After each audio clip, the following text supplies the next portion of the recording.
O paciente chega em consultório e fala que está deprimido, tem ansiedade social, mas ao mesmo tempo usa jogos, internet excessivamente.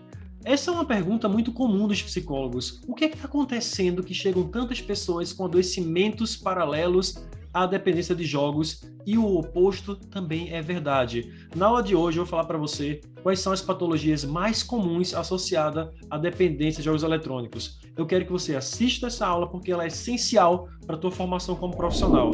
Eu sou Igor Lemos, criador do Protocolo Desconecta. Seja muito bem-vindo ao meu canal e aproveita, antes de qualquer coisa, para se inscrever, curtir e aproveitar esse material que foi feito especialmente para você. Vamos lá!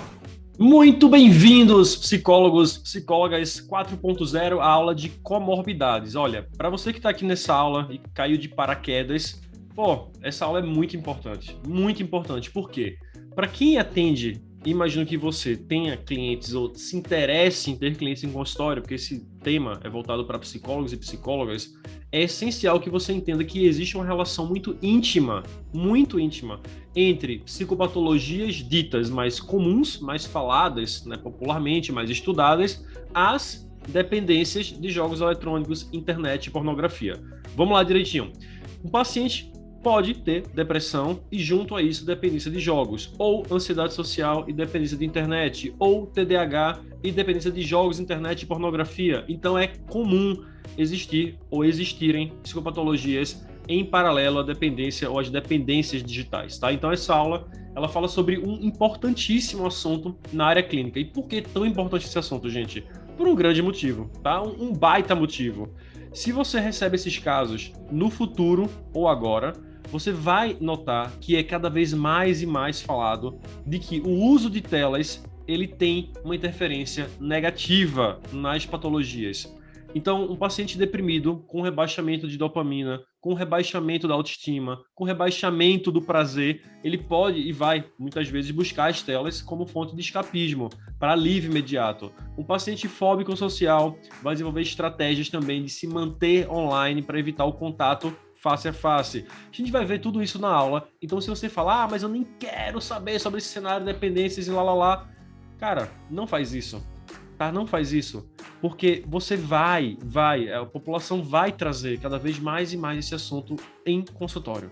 Então, se você não tem nenhuma intimidade com o assunto, esse é mais um convite pra gente juntos abraçar, fazer assim, fazer abraçar, mas tipo, foi engraçado, né? Tipo, fazer abraçar assim, abraçar, fiz assim, abraçar esse universo juntos aqui. Então, vamos nessa da aula agora de comorbidades, tá bom? Opa! Antes de continuar o vídeo, se inscreve no canal, ativa as notificações para continuar sendo informado sobre o futuro da psicologia. Vamos nessa!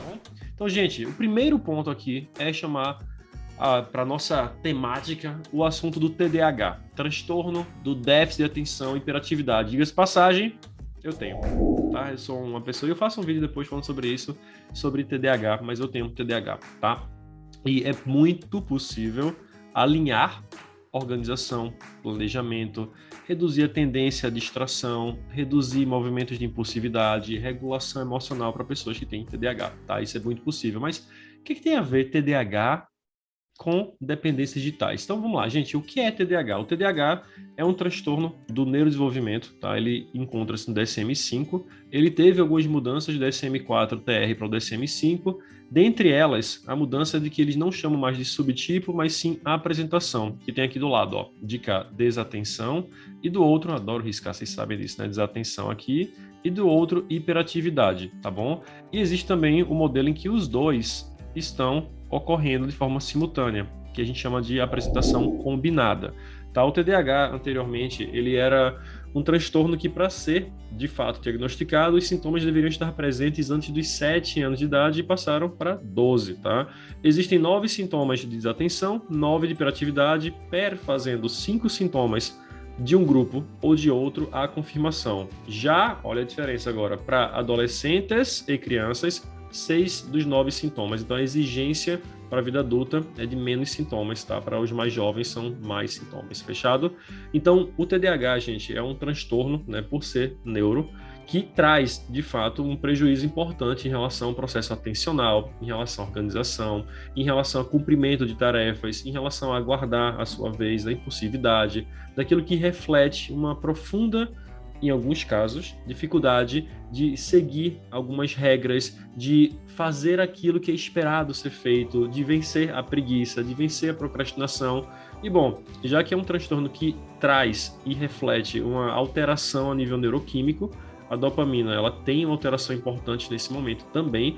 O paciente com TDAH ele tem uma tendência muito maior, e os estudos demonstram de 4 a 8 vezes, olha, é alto, a desenvolver dependências. Dentre elas, a gente tem as dependências tecnológicas, tá? As dependências usuais. Então, para mim, em consultório, é absurdamente comum receber pacientes com TDAH que tenham dependência tecnológica, especialmente crianças e adolescentes, tá? O grande grupo, eu diria, que são dos adolescentes e crianças ali de 18, 9, 10 anos, e aí para cima já é para adolescência e adolescência, tá bom? Então, gente, o importante aqui, né, eu não vou aprofundar cada transtorno nessa aula, não é esse o objetivo, tá? O objetivo é falar sobre os transtornos associados às dependências digitais, tá bom? Então temos aqui de um lado, como eu falei, desatenção, hiperatividade e a apresentação, que antes era subtipo, combinado, tá bom? Então, TDAH, eu falei um pouco para vocês o que é, envolve, né, como esse garoto aqui, comportamentos mais hiperativos, ter muito cuidado, gente, para não confundir isso com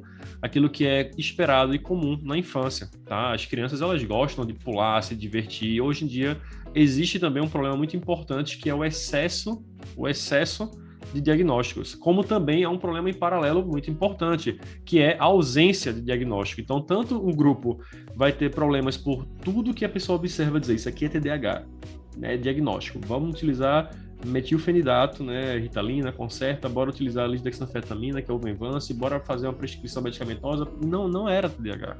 Era uma outra coisa que justificaria melhor aqueles sintomas, como também tem aqueles que têm TDAH e falam, não, isso aqui é falta de vergonha na cara, é falta de interesse, a minha idade não tinha esse problema, isso aqui é preguiçoso, só quer saber de jogar, então tem um problema em paralelo também, tá? A dificuldade de seguir ordens, regras, tarefas, realizar atividades e manter a atenção por um tempo prolongado, assim como uma mente, né, confusa, porque tem vários pensamentos e às vezes não consegue ter uma boa organização em relação a isso, e os conflitos, né, que existem em relação a esse tópico, né? Os pais não se sentem muito contentes, né, quando tem que lidar com essa temática, especialmente aquilo que se refere à parte acadêmica. E quando desenvolvem, né, outros problemas em paralelo ao TDAH, o bicho pega, né? Os pais têm mais dificuldades e, óbvio, para quem tem um problema também, eu sei bem o que estou falando, que eu tenho TDAH, então na minha infância não foi fácil, tá? Então eu sei como é que é difícil também na pele, fechou? E a relação com tecnologia, qual é? Gente, é interessante, tá? Se existe um rebaixamento de dopamina em relação ao TDAH, tá? Ele provoca isso e poucas coisas geram prazer. Então, o jogo, ele é um liberador direto de prazer, de dopamina, de ativação de área de recompensa cerebral. Logo, olha a conta como ela fecha bem aqui. Se um gera um pedido de liberação de dopamina, porque tem rebaixamento, e o outro libera, a tecnologia, ela encontra uma baita função, tá? A tecnologia ela é imersiva, a tecnologia gera fluxo, e nesse sentido os pacientes têm sim uma tendência maior a utilizar de forma excessiva, tá? Isso é muito importante. Assim como existem teorias sobre com a compensação, uma economia, melhor dizendo, de energia mental, e o TDAH ele também predispõe a isso, tá? Quando você precisa estudar, quando você precisa se colocar diante de uma tarefa, né, importante, academicamente falando, a gente sabe que existe gasto energético, gasto mental. E o TDAH tem uma ausência grande de prazer em relação aos estudos, muitas vezes. Então, quando a pessoa vai estudar e ela precisa sentir algum nível de prazer para absorver as informações, então a gente sabe que memorização tem relação com o estado motivacional e prazer, falta para quem tem TDAH, falta, tá? É diminuído. Aquilo ali é chato, é cansativo, deixa para depois. Ler alguma coisa é um saco muitas vezes, para muita gente, tá? E aí, o jogo, ele traz uma outra... A internet, a pornografia, as redes sociais trazem uma outra pegada, tá? É algo que é de fluxo, de imersão, é mais prazeroso, é rápido, é de movimento, é motor, é muito motor aquilo ali. Então, é perfeito o cenário para você ter um problema, né, sério em clínica. Então, se você atende paciente TDAH ou pretende atender, ou outros transtornos do neurodesenvolvimento, como o espectro autista, tá? É necessário, sim, que você saiba sobre o cenário de dependências tecnológicas, tá bom? Você está aqui justamente para aprender esse conteúdo, tá bom? Onde ter atenção? Em especial em relação ao uso excessivo, tá? Esse é um ponto fundamental em clínica. Então, se você nota que um paciente teu com TDAH despende um tempo maior em telas, você precisa trazer duas coisas, né, à tona. Primeiro, na orientação parental. Então, os pais estiverem presentes em clínica para paciente adolescente e ou criança, você utilizar também, tá, esse tipo de informação sobre a questão comórbida, e junto a isso ter atenção, né, os pais terem atenção em relação aos hábitos dos filhos, né, tempo excessivo de telas, dificuldade para seguir os padrões esperados, né, comportamentais, não fazer as tarefas de casa, falar excessivamente, agitação constante, irritabilidade, ansiedade, impulsividade, tudo isso vai estar dentro desse espectro, tá bom? Desse tipo de gama de sintomas, a gente chama de transtorno, déficit de atenção e hiperatividade. E aí, para fechar essa parte aqui, tá? Opa, passei para o próximo. Para fechar essa parte aqui, é necessário trabalhar os dois grupos de sintomas em terapia, tá bom? Isso é fundamental. Não adianta tratar só uma questão e deixar outra em paralelo. Lembrando que na TCC se trata aquilo que é de maior urgência, primariamente, aquilo que gera maior desconforto e maior prejuízo ao funcionamento do paciente, tá? Então, se o TDAH é mais intenso do que a dependência, você vai ao TDAH, se for a dependência, você vai em cima dela, fechou? Segundo ponto, transtorno depressivo maior, popularmente chamado de depressão. A depressão já é um outro grupo de transtorno, tá? O transtorno é um tipo de transtorno de humor, e a depressão ela traz, como nós sabemos, vamos aqui, sintomas primários e secundários. Sendo os sintomas primários, alteração do humor em relação à irritabilidade e ou tristeza, junto à anedonia. Lembrando que os sintomas de depressão devem estar presentes nas últimas 2 semanas, tá? E aí existem sintomas secundários, gente, lembrando, as 2 últimas semanas, na maior parte dos dias, tá bom? E durante o dia, a maior parte do dia, durante a maior parte dos dias na semana, fechado? Nesse intervalo de 2 semanas. E em relação aos sintomas secundários, tem alteração do sono para mais ou para menos, que é insônia ou hipersonia, tá? No caso, para menos é insônia, para mais é hipersonia. Alteração da massa ponderal, 5% para mais ou para menos, sempre respeitando o intervalo daquelas 2 semanas, que é o ponto, né, que eles colocam longitudinal de avaliação em relação à depressão, culpabilidade, alteração psicomotora, né, de aceleração ou lentificação, pensamento sobre morte, suicídio, e aí vai. Então, a gente tem um conhecimento mais amplo do que a depressão, porque é um campo muito mais estudado, ainda que muito mal diagnosticado.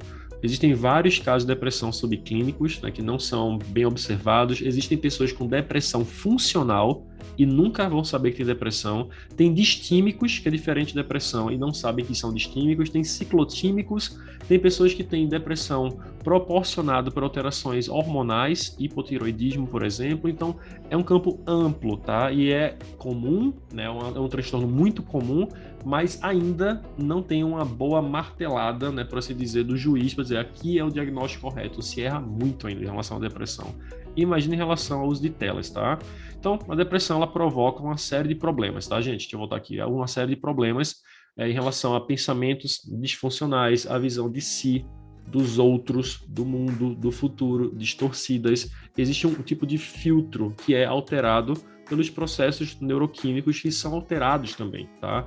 Então, a depressão é um transtorno que pode levar à morte, tá? Ao suicídio, pode levar a diversos tipos de prejuízos, a pessoa perde muito na sua vida em relacionamento, em trabalho, em questões acadêmicas devido ao transtorno, tá? E ele precisa ser tratado, em muitos casos, também como TDAH, tá? Com um medicamento. Isso é o psiquiatra, né, o neuropediatra, normalmente o psiquiatra infantil, que vai prescrever o remédio, tá? E junto a isso, há um modelo de psicoterapia. É essencial, tá? A depressão é um transtorno que precisa que o paciente tenha ferramentas e instrumentos necessários para lidar, porque todo transtorno psiquiátrico e neurológico apresenta um teor de cronicidade. Então, você desenvolve instrumentação ao longo da vida para lidar melhor com aquilo, tá? Ao invés de você dizer, passou, acabou, é isso. Lembra, transtornos provocam alterações a nível funcional e estrutural no cérebro. Dito isso, é necessário que você tenha, sim, recursos para lidar com o problema durante uma vida, tá bom? E a relação com telas? Gente, menos prazer, anedonia, né? Uma extração do prazer diário. Junto a isso, um prejuízo na autoimagem, na autoestima. A tecnologia é um campo aberto, tá? A desenvolver avatares, né, como um tipo de alter ego, como uma visão de uma pessoa idealizada que você não é na vida real, como um gerador de prazer mais constante. para se sentir bem, né, com aquilo. Lembrando que o jogo e a internet podem ser utilizados sim como um recurso de ativação comportamental para esses pacientes, mas tendo muito cuidado, porque se o paciente já tem um problema com telas, você não deve sugerir ampliação do tempo de telas, porque o efeito de prazer que as telas proporcionam, independentemente de diagnóstico, é momentâneo. Tá? É momentâneo. Então esse processo catártico de jogar uma partida de um jogo A ou B, de ficar na rede social A ou B, é por um tempo determinado.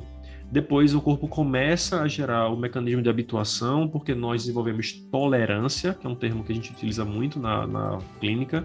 A tolerância alcançada é necessário ter mais estímulo do que o anterior para ter aquele mesmo nível de prazer. E aí o problema, né, só faz crescer, né, só aumenta na realidade. Então a gente tem que ter muito cuidado em relação a isso, porque a depressão e o TDAH, eu trouxe logo os dois de cara, são dois transtornos que têm muita frequência populacional de associação. Tanto que o meu tema de doutorado foi verificar inicialmente a ocorrência e dependência tecnológica em pessoas deprimidas. Olha para onde começou, tá, o meu tema, até porque meu orientador, o Everton, o Dr. Everton, ele é um grande nome, né, da psiquiatria aqui de Pernambuco, e ele é um grande nome nos estudos da depressão. Então a gente fez esse link e a gente verificou que sim, há correlação em um ponto e outro. Apesar que o doutorado foi para um outro caminho, é uma longa história, tá? Foi muito mais para o tema da dependência tecnológica do que depressão. Depressão foi como uma ramificação dentre várias do projeto. Então, ainda assim, a gente verificou que existe sim, tá? Onde ter atenção, especialmente em clínica. Sendo diagnosticado, avaliado o paciente tendo, né, sinais predominantes, né, sinais importantes de depressão, é necessário que você dê uma atenção especial e você dê intervenções específicas a isso, tanto com o modelo próprio, tá, da psiquiatria, que é o uso de medicamentos, como da psicoterapia, que é a nossa área de psicologia, como também associar essa intervenção junto ao uso de telas, tá bom? Então, retraimento, distanciamento social, alteração de humor, ideação suicida, pensamentos vinculados à morte, alteração no sono, alimentação, menos prazer nas coisas do dia a dia, tudo que você tem de estudo referenciado à depressão, associado a telas, você precisa ter nisso um ponto de intervenção urgente, tá? Porque há uma tendência de, fora de controle em relação à depressão, o uso de telas piorar. O uso de telas sem controle, a depressão cronifica, porque o paciente não desenvolve habilidades fora do setting tecnológico, do mundo digital. Então, tenha cuidado especial em relação a isso, tá bom? Legal. Terceiro grupo, a gente está saindo de transtornos do desenvolvimento para depressão, agora para, que a gente chama de transtorno depressivo maior, para transtorno de ansiedade social, TAS, tá bom? O transtorno de ansiedade social, o nome já diz, é um transtorno de ansiedade. O TOC, só para referenciar, né, e relembrar-os em relação a isso, não é um transtorno de ansiedade mais, porque ele tem uma dinâmica, né, em relação a outros tipos de emoções e sentimentos, além da ansiedade, tá? Assim como o transtorno de estresse pós-traumático desenvolveu, né, um grupo próprio no DSM-5. Já o transtorno de ansiedade social se mantém no grupo dos transtornos de ansiedade, assim como a ansiedade de separação, a ansiedade generalizada, assim como as fobias específicas, e aí vai, tá bom? Então vamos falar agora sobre o que popularmente é chamado, né, de fobia social ou timidez patológica, fechado? Então o que é? A ansiedade social, gente, nada mais é, tá? Nada mais é, não é sendo reducionista, tá? Mas é uma explicação mais rasteira sobre a temática. Ele é um tipo de transtorno de ansiedade em que a pessoa que tem esse tipo de problemática, né, essa psicopatologia, desenvolve uma série de crenças relacionadas a si e aos outros, em que ela vai ser humilhada, de que ela vai falar algum tipo de besteira, que ela vai ser... vai passar vergonha, né? Ela vai ser alguém que vai, como a gente fala, passar um mico, né? Fazer mico e algo nesse sentido. Então, ela desconfia das suas capacidades, desconfia do seu potencial, ela crê que ela não é suficiente para os outros, que ela vai falar alguma besteira. Então, não é um tipo de situação que traz conforto para o indivíduo, tá? Numa apresentação, falar com pessoas desconhecidas, envolver-se em uma situação de paquera, chamar alguém que você não conhece muito bem, utilizar talheres e comer e beber em locais públicos, de falar com um vendedor, de resistir às pressões de alguém em cima de você. São pessoas que, por uma tendência neurobiológica, elas falam um pouco mais baixo, elas tentam não afrontar o outro, deixam de lado, preferem, né, um ambiente muito mais voltado para si, e o quarto, tá? O quarto e a tecnologia são um cenário perfeito para isso. São pessoas que desenvolvem muitas vezes mais amizades no mundo virtual do que no mundo real, e aí vai, tá bom? E ela pode ser dividida de duas formas, gente. Tanto as chamadas fobias ou ansiedades sociais específicas, tá bom? E aí a pessoa tem um problema, por exemplo, a pessoa se desenvolve muito bem em relação a paquerar, a falar com pessoas desconhecidas, a conversar com um grupo de amigos, mas ela não se sente nem um pouco confortável a nível clínico, tá? De apresentar um trabalho.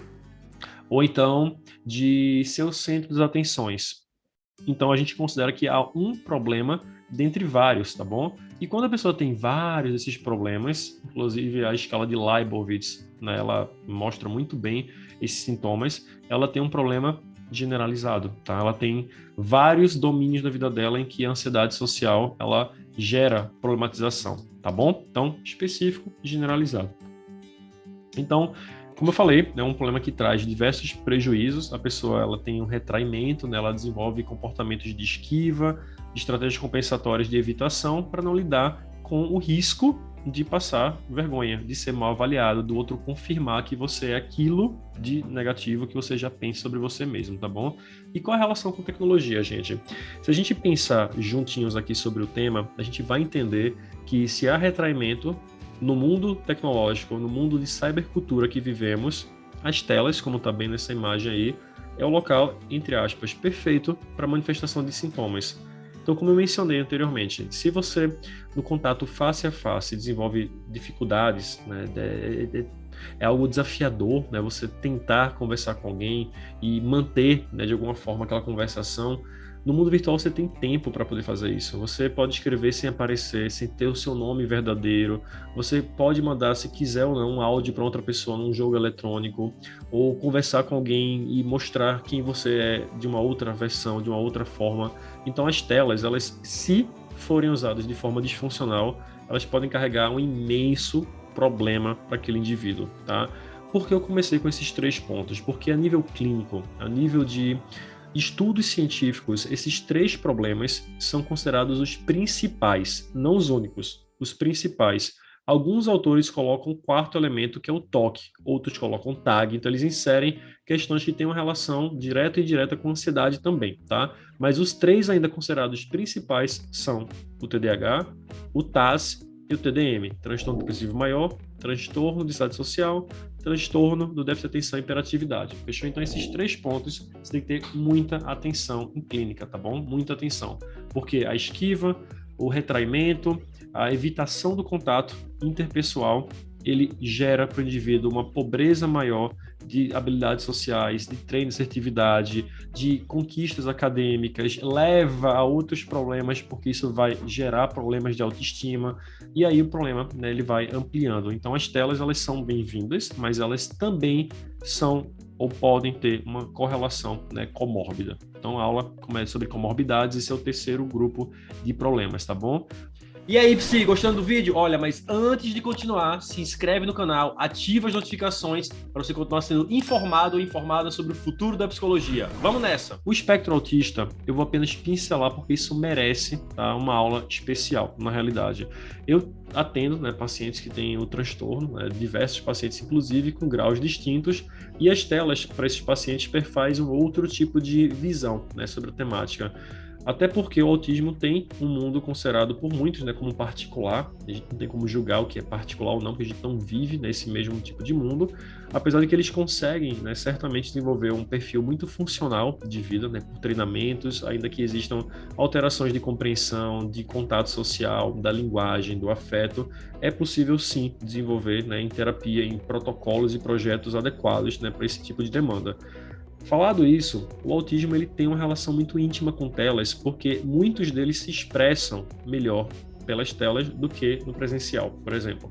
Alguns pacientes que eu atendo, eu desenvolvo o uso de tecnologia, tá, de jogos, para ser um instrumento lúdico de intervenção e colher informações. Tá? Então, intervir e colher informações.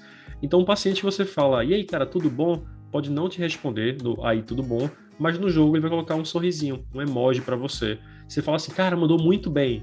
Ele pode não responder, tá? Falar, obrigado. Mas no jogo ele vai colocar um sorriso para você também. Então, a linguagem do jogo eletrônico, muitas vezes, para o autista, tem um teor especial, tá?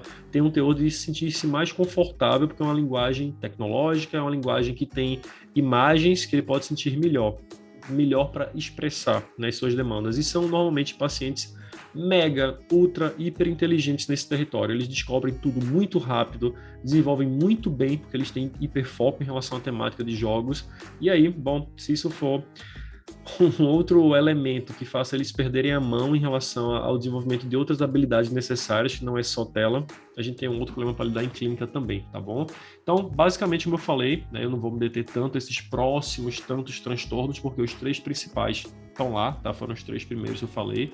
Então, o autismo, ele é um tipo de problema, tá? Também do neurodesenvolvimento, que reflete diversas alterações em diversos tipos de demandas, tá? Dentre elas, eu falei 2, que é o processo de comunicação e o processo de relacionamentos. Gente, quantas pessoas você pode se relacionar no universo de jogos eletrônicos? Milhões delas. Você tem um avatar, você tem um personagem, você não precisa nem falar com outras pessoas, lá você pode fluir, você tem um mundo aberto para construir, para desmontar, fazer o que você bem entender, coisa que o mundo real não oferece. E a comunicação lá, ela pode ser feita, caso haja interesse do paciente, de diversas formas que o mundo real não possibilita também, tá? A gente trabalha, né, os terapeutas trabalham com desenho, com inserção em atividades de grupo, mas lá a liberação de dopamina é muito intensa, tá? É muito prazeroso, são muitos territórios, é algo imersivo, os eletrônicos. Então, se bem utilizado, os jogos podem ser um instrumento de intervenção para esses pacientes, mas se mal utilizados, ele vai ser um instrumento, na realidade, né, o jogo em si, de dependência. E, bom, é um grupo de pacientes que tem uma outra forma de intervir quando há uma dependência tecnológica. Você não utiliza, em alguns momentos, as mesmas intervenções, tá bom? Até porque a compreensão de regras, né, e o comprometimento distinto de cada grupo desses pacientes pode mudar, tá? Então, a gente muda também as intervenções, fechado? Então, bom, o que é? Eu já falei de alguma forma, a relação com telas também, e onde ter atenção em relação a isso é quando, da mesma forma que o TDAH, se perde a mão, tá? O tempo é excessivo, ou muitos pais entendem o seguinte: o meu filho ele não desenvolve, né, habilidades com colegas para conversar no presencial, para estar fazendo amizades com os outros, né? Ele tem uma linguagem distinta, alguns pais não aceitam o diagnóstico do filho ou da filha, e aí eles falam: olha, mas lá, Igor, ele se encontra com outros amigos, lá ele tem contato, lá ele tem o próprio mundo dele. Eu concordo 100%. Vocês sabem que eu não tenho uma noção de uso de telas como algo do apocalipse, né? Algo do demônio. Não, nada a ver, não tem nada a ver. É muito bom usar telas, inclusive.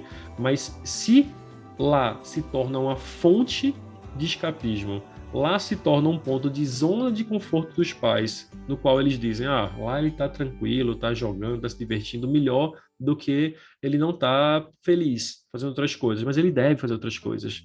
Tá? O paciente autista, ele desenvolve e muitas outras habilidades. Tem outros que têm, né, um aspecto mais leve em relação ao transtorno, e esses também precisam desenvolver outras habilidades, tá? O que anteriormente era chamado de, alguns chamavam de Asperger, tá bom? Então, é necessário que, sim, haja atenção e que se saia de zonas de conforto, de ali ele se encontrou e é isso, deixa ele lá, porque muitos têm, né, um foco excessivo em relação a algumas temáticas e conhecem tudo, né? Então, alguns pacientes meus eu jogava jogos de avião com eles e o assunto era sempre aviação, outros era futebol, outros era Pokémon, então existe uma atenção especial ao assunto, né? Um teor obsessivo e de muito conhecimento de uma temática. Se você não maneja isso da forma correta, você não vai fazer com que aquele sintoma seja apaziguado, você vai reforçar aquele sintoma. Então é isso que eu falo de ter também atenção nesse processo, tá bom? O transtorno de jogo compulsivo já é uma outra problemática, mais relacionado ao que a gente chama de transtorno do controle dos impulsos, tá bom? E em relação a esse ponto em especial, é interessante a gente pensar duas coisas. Primeiro, o jogo ele pode ser utilizado tanto de forma presencial, sem tecnologia alguma, como também online. E aí entra o poker, aí entra o Bet365, aí entra qualquer coisa que envolva apostar. Aquilo que a gente fala de jogo do azar, tá? Aquilo que vai trazer ou não o resultado pretendido. Lembrando que aqui há uma mecânica muito semelhante em relação ao uso de telas, no qual, se eu fiz algo que deu certo, eu vou manter. Eu ganhei, eu vou jogar novamente. Eu perdi, eu vou jogar para recuperar aquilo que eu perdi. E uma questão essencial, gente, de entender aqui é de que o que mantém também o jogador com aquele hábito é a tensão, é a expectativa do resultado que vai vir. Tá? Então o resultado é da vitória que é esperado. Então enquanto aquele resultado não alcança, ela tá lá, a dopamina sendo liberada, vê o resultado, é rápido a decisão, jogar ou jogar. Ganhei ou perdi, vou fazer isso de novo. E aí volta aquele mesmo nível de tensão e cai, sai o resultado e se joga de novo. Por quê? Né, eu vou reforçar que é importante a gente estar de olho nesse tema também, porque ele é tecnológico atualmente, tá? Os cassinos, os fliperamas, as máquinas, os jogos de pôquer online, como eu falei, as apostas, né, de futebol, de outros tantos tipos de apostas são online, né? Na sua maioria. As pessoas jogam do celular, colocam o dinheiro do cartão de crédito e estão lá, tá? Então, uma pessoa que já tem uma dependência de telas, ter um problema com o transtorno do jogo, na aposta em si, é uma bomba relógio, tá? Você tem duas vertentes tecnológicas associadas, né, de forma intensa, ok? E aí, o que a gente entende em relação a isso? Que o paciente ele tem uma compulsão, ou seja, ele tem uma dificuldade de controlar o seu impulso comportamental em relação à prática que gera prejuízo. E se vocês forem pensar em termos diagnósticos, existem alguns sintomas muito semelhantes à dependência de telas, tá bom? Uma dificuldade de compreensão, né, de que aquilo ali é um problema, a negação, jogar mais para sentir prazer, pensamentos obsessivos, né, que está aqui no grupo de pensamentos disfuncionais, pensamentos muito vinculados à permissão de jogar novamente, poucos pensamentos de ponderação para interromper aquela prática, e aí a gente tem, como eu falei para vocês, um cenário caótico, tá bom? Tanto que é importante mencionar isso, gente, o diagnóstico das dependências digitais, elas beberam muito da fonte do uso de substâncias e do transtorno do jogo, tá? Das apostas em si. Não é o mesmo protocolo, e pelo amor de Deus, vocês sabem, tá? Disso muito bem, não é o mesmo protocolo de um grupo para o outro, mas é comum associar uma temática à outra, tá? De forma comórbida. E aí eu falei já, né, um pouco do que é esse tipo de problema, até porque para quem bebe da fonte aqui de dependências digitais sabe, né, muitos dos sintomas em relação a esse tipo de problema também. E a relação com telas, eu mencionei, né, é o ponto crucial aqui, tá? É a intervenção máxima em relação a isso, de que tudo hoje em dia é basicamente como está aqui na imagem online, né? Você aposta, joga dinheiro lá e aí, bom, né? Mais problemas para o indivíduo. Onde ter atenção, tá?